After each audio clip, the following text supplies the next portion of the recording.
이게 대한민국이 잘못했다는 겁니다. 대기업과 중소기업을 상생할 수 있도록 만들고 육성 발전시켜야 됩니다. 그래야 대한민국이 살아나는 겁니다.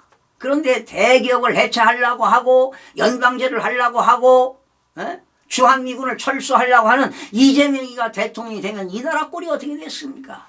오늘 보니까 말이죠. 방송 보니까 광주, 대전 젊은 친구가 말이죠. 나는 민주주의가 돼야 됩니다. 그럼 지금 민주주의 아닙니까? 그렇죠. 그런데 정권이 바뀌면 현재는 자유민주주의입니다. 국가 반세력들을 척결하기 위해서 지금 대한민국의 고정간첩이 수만 명에 있을 겁니다. 몇 년 전에 5만 명이라고 했으니까 지금은 더 늘었을 것입니다. 민주노총에도 고정간첩들이 있습니다. 지금 북한으로부터 정찰국으로부터 지령을 받는 있습니다. 여러분, 문재인 정부 때에 국가정보원법을 개정시켜가지고 수사권을 박탈시켜버렸습니다. 그러니 국정원에서 간첩을 잡아야 되는데 간첩도 잡을 수가 없습니다. 그래서 여러분, 일반인들이 이걸 알 수가 없어요.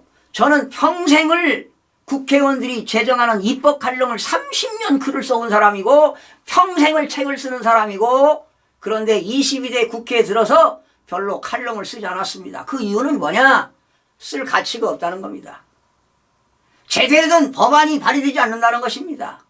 대표 발의한 더불어민주당에서요. 대표 발의하는 발의 중에 좋은 것도 있어요. 그런데 대부분 이재명 방탄을 하기 위한 사법 리스크를 해소하기 위한 방탄법만 만들고 있습니다. 이거 일반인들이 국민들이 알겠습니까? 지금 경제가 어려워서 먹기 살기도 어려운데 그거 볼 시간이 어디 있습니까? 그런데 지식층들도 보지 않습니다. 국회의원들도 보지 않습니다. 자기 이익만을 위해서, 자기 당만을 위해서 이런 국가의 미래 발전이 없습니다. 대한민국의 부정선거를 밝히지 못하면 대한민국은 완전히 추락합니다. 보십시오. 그래서 윤석열 대통령이 10월 3일 날 비상계엄을 선포하면서 국회의사당은 1시간 뒤에 특수병들이 들어갔지만 중앙선거관리위원회는 3분 만에 진입을 했습니다. 10명이 먼저 들어갔어요. 그리고 정확한 정부인지는 모르겠지만 IT 전문가들 47명이 투입됐다는 사실입니다. 이제 밝혀지겠죠. 청문회를 하든 뭘 하든 밝혀지겠죠. 내가 이거는 야당 더불어민주당의 주요 직책을 맡은 사람이 47명이 투입되었다. 그 전문가들입니다. 포렌식 하면 다 나오겠죠. 그러나 포렌식 안 해도요. 이미 중앙선거관리위원회 홈페이지에 다 나와 있어요. 또 10월 16일 날 교육감 선거 서울 종로구 내가 방송했지요. 진짜 표에 한 표 가짜. 강남구 같은 경우는 보수 성향이 많은 데는 6표인가 7표인가에 가짜표 하나씩 집어넣습니다. 이거는 숫자는 거짓말을 하지 않습니다. 통계학의 대수의 법칙은 세계적인 진리입니다. 내가 이거를 파헤친 사람입니다. 제가. 그리고 공병우 박사 4년 2개월 동안 헌신을 많이 했습니다. 그분은 경제학자인데 4년 2개월 동안 헌신을 다했습니다. 그런 분들이 대한민국을 이끌어가야 되는 겁니다.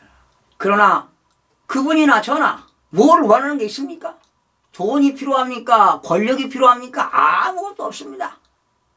그저 알고 있는 머릿속에 들어있는 지식을 우리 국민들에게 일깨우고 깨우치고 알려서 진정한 자유 대한민국을 만들기 위해서 하는 겁니다. 자, 지금 이렇게 방송하는 것도 나의 이익을 위해서 아닙니다. 일부는 있을 수도 있겠죠. 보상받을 수가 있으니까. 그러나 지금 보상받는 거 전혀 없습니다. 국익을 위해서 성공 후사를 하고 있는 것입니다. 그리고 이 카메라 앞에 나와서 가짜로 당선된 그 의원들 볼 때 역겹습니다. 비탄스럽습니다. 통탄스럽습니다. 가짜 국회의원들. 그래서 아마 윤석열 대통령은 자유민주주의를 굳건하게 세우기 위해서는 국가 반세력들을 척결해야 되겠다. 이것이 그분의 철학일 겁니다. 저는 그분을 믿습니다. 그분의 뚝심 있는 그리고 검사 생활을 하면서 많은 경험을 통해서 특수부통에 있지 않습니까? 그런 그분의 특별한 고급 정보와 전략과 전술이 있을 겁니다. 그래야 대한민국이 살아나가는 겁니다. 국민들이 이걸 알아야 됩니다, 여러분. 정말 오늘은 역사적인 날이었습니다. 만약에 윤석열 대통령이 탄핵이 가결되었다면 정말 슬픈 날이죠. 그러나 전국적으로 많은 국민들이 대한민국의 국민 중에는 뭐 좌파가 있고 우파가 있어요. 그러나 윤석열을 탄핵을 외친 사람들도 한편으로는 서운한 감이 들어가겠죠. 그러나 그게 그 진실을 윤석열 대통령의 그 진실을 알아야 된다는 겁니다. 언론들이 잘못됐다는 겁니다. 제가 이제 조금 후에 동아일보의 사설을 하나 소개하겠습니다. 역시 이 사설에도 부정선거를 음모론이다. 부정선거가 없었다. 이렇게 하는 사설이 있습니다. 제가 한번 다시 점검하고 여러분들에게 전해드리겠습니다. 자, 여러분, 왜 언론에서 부정선거를 은닉하고 은폐하는지 그 이유가 뭔지 아십니까, 여러분? 조금만 소개할까요? 언론사 대표들을 46명을 데리고 박아무개가 북한에 방문한 적이 있습니다. 거기서 어떤 일이 벌어졌겠습니까? 깊은 이야기는 못하겠습니다. 그러니 그들이 감시하고 있다는 것입니다. 더 이상 깊은 이야기는 하지 않겠습니다. 아무리 유튜브를 하더라도 깊은 이야기는 하지 않겠습니다. 감시를 하고 있다는 것입니다. 그러니 여러분, 사실은 이 탄핵 비상계엄 선포함으로써 국가적으로 손실이 많이 있습니다. 그러나 먼 훗날을 내다보고 윤석열 대통령이 과감한 액션을 취했다는 거에 저는 높이 평가하고 싶습니다. 이건 훗날 후대의 역사가 증명할 것입니다. 여러분, 대한민국이 오늘날 왜 이렇게 생겼습니까? 바로 이승만 대통령이 자유민주주의와 자유시장 경제, 그리고 기독교 입국론, 그리고 한미동맹으로 세웠습니다. 그리고 그 이후에 박정희 대통령이 산업혁명으로 산업의 선구자로서 현재까지 대한민국이 이렇게 잘 나가고 있는 겁니다. 우리가 편하게 잘 살고 있는 겁니다. 그 위대하신 이승만 대통령과 박정희 대통령께 우리는 정말 깊은 감사의 말씀을 전하는 것입니다. 우리 젊은 세대들이 알아야 됩니다.